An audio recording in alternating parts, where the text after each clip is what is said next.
Assalamualaikum Pak. Waalaikumsalam. Sehat Pak? Sehat. Aku ketemu lagi nih Pak sama Pak Sabri ya. Halo, saya sapa dulu teman-teman. Biar suaranya ada jelas. Iya, ya? kayaknya biar suara jelas saya buka aja ya. Assalamualaikum warahmatullahi wabarakatuh. Halo Sobat Teh dan Kina. Sekarang saya bersama peneliti pasca panen Pak Sabri. Saya penasaran Pak, mau belajar tentang pengolahan teh. Nah, kalau di sini sebelum bicara pengolahan teh, Ya. itu kan pasti melalui beberapa proses ya Pak ya. Betul. Kalau nggak salah tuh ada pelayuan kah, apa langsung pengeringan, saya pengen tahu nih dari ahlinya nih. Jadi kita hari ini akan mengulas sedikit tentang pelayuan teh itu kayak gimana sih Pak? Kayak gitu. Oke. Pak. Oh ya. Nah, di teh itu hampir semua teh ya. Ada teh hitam, teh hijau, teh ulang. Itu semua memerlukan pelayuan. Sedangkan pelayuan itu kan di tahap awal pengolahan ya. Betul. Kalau gagal di pelayuan, ke sana gagal. Oke. Menentukan mutu. Menentukan mutu di awal Oke. dan sebagai patokan lah ya. Nah, di pelayuan itu ada pelayuan teh hitam, teh hijau, dan tadi berbeda-beda. Oke. Berbeda-beda dalam arti bisa waktunya berbeda, bisa derajat lainnya berbeda. Tetapi sebenarnya semua prinsip pelayuan harus diikuti. Prinsip itu maksudnya persyaratan juga harus diikuti. Oke. Nah, kalau di teh itu kan daun itu kan sebenarnya masih setelah dipetik itu kan masih kayak masih hidup ya, masih hidup. Fresh itu ya. Misalnya daun segar itu fotosintesis, kalau setelah dipetik kebalikannya reaksi itu. Kebalikan. Jadi kalau fotosintesis itu menghasilkan gula kemudian ada metabolit primer sekunder, ini nanti kebalik prosesnya itu. Jadi dari misalnya dari fotosintesis tadi kan menjadi polisakarida menjadi protein, justru pelayuan kebalik, nanti prosesnya balik lagi menjadi yang lebih sederhana. Misalnya protein itu akan menjadi asam amino, asam organik, dan akhirnya ke gula gitu, ke gula dan lebih sederhana.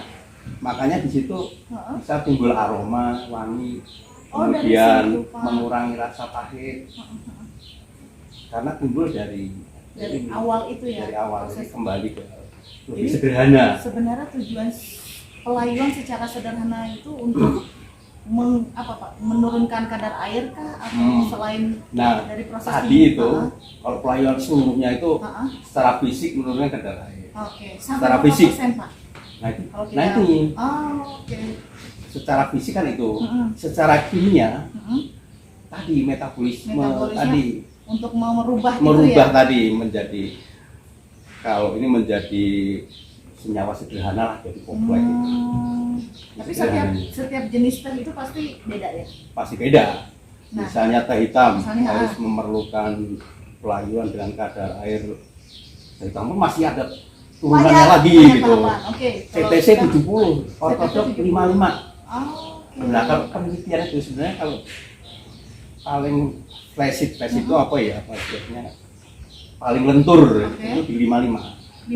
Makanya cocok untuk teh hitam yang kalau belum itu menjadi nggak sobek gitu di angka itu. Jadi daun itu mau diinjak juga nggak sobek karena udah istilahnya apa ya? Lentur dan kuat ya, kuat di ikatannya.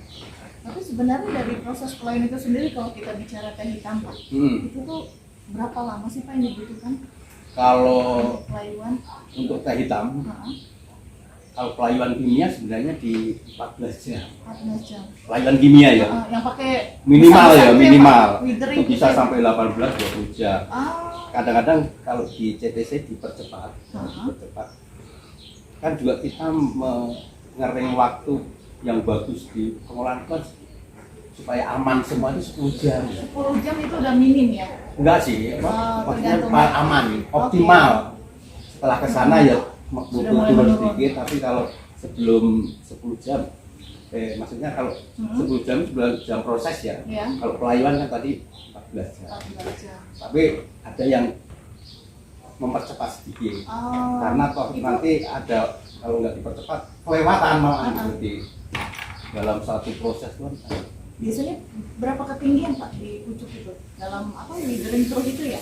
Di withering trough kalau teh hitam, kalau teh hijau itu di rotary panel.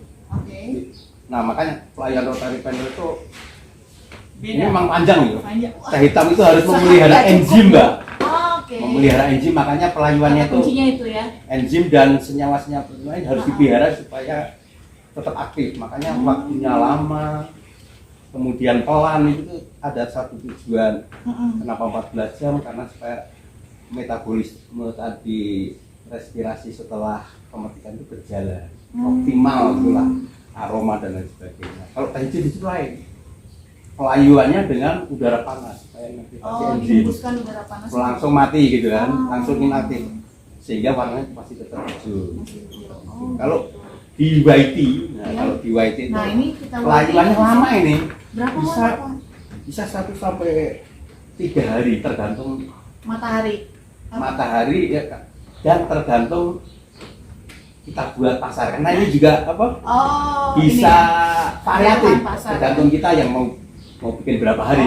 Gitu Pak. Iya.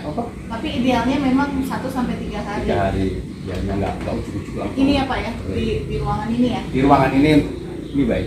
Ini kapasitas berapa sih Pak kalau untuk kualitas sendiri Pak? Kalau ini bisa 40 kilo basah. 4 kilo basah. Untuk satu nampan ini bisa 300 gram. Jadi kalau 3 nampan ini kita kasih 1 kilo cukup. Gitu. Tapi memang setiap jenis teh itu mempunyai karakteristik masing-masing. Masing-masing pelayuannya juga harus mengikuti proses berikutnya, harus mau apa ini? Mau apa pelayuan bisa dikondisikan karena ini pertama ini. Dari pertama itulah kalau kitanya kurang tepat dalam menanganinya, akhirnya di belakang mempengaruhi ya Pak ya. Teh jadinya ya. Pelayuan ini banyak banget faktor ya, kompleks ya, apalagi teh hitam. Kompleks lagi.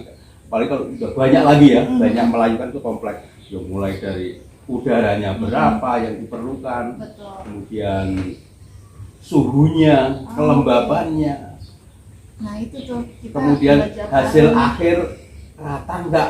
Itu Pak. Karena di situ akan hasil akhir itu akan berpengaruh di sini. Kalau kita sebagai QC Pak mau melihat apakah pelayan itu sudah sesuai SOP gitu, itu apa saja Pak? Tanda-tanda atau indikator? Nah ini mesti kita lihat kalau QC bukan hanya di produk akhir kali ya. Iya betul. Itu harus dari awal. Betul. Nah dari awal, kalau skala kecil sih relatif mudah dikontrol ya. Ini white ini kan kecil ya, tapi spesial dan harus tepat.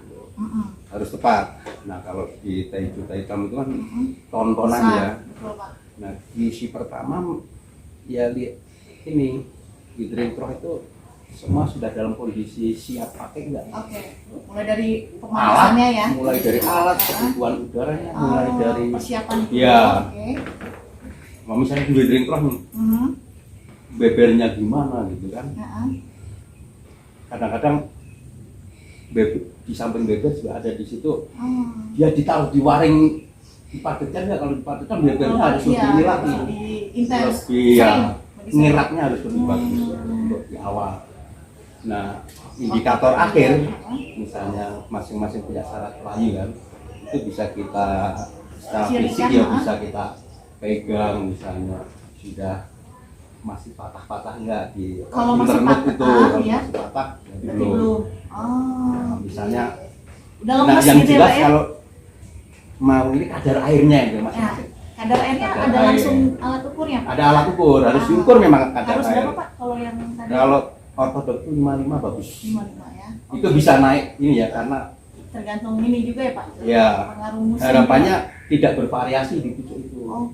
Yang 150, 160 kalau di rata-rata tetap 55 tapi itu enggak bagus.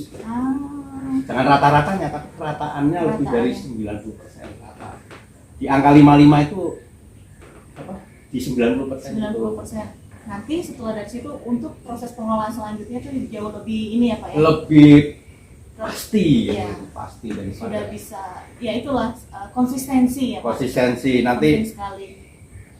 Mutu akhir itu bukan hanya dilihat dari biner kualitas tapi juga nanti jadi proses, bentuknya ya. Gimana itu juga berpengaruh sekali di pelayuan. Pengaruh hasil akhir. Makanya harus pelayuan ini harus mandor pelayuan harus bener-bener misalnya mandor ya. Itu harus bener-bener tahu persis. Betul kriteria yang gimana kalau saya ini harus ngapain kalau udaranya apa? Kelembapan ternyata ada kabut gitu itu harus diperhatikan. Oh gitu Pak. Pengaruh musim juga Pak. Ini nggak sangat. Ya kan makanya apa lamanya ya, pelajaran misalnya ortodok pas musim kemarau rata-rata nggak perlu panas misalnya.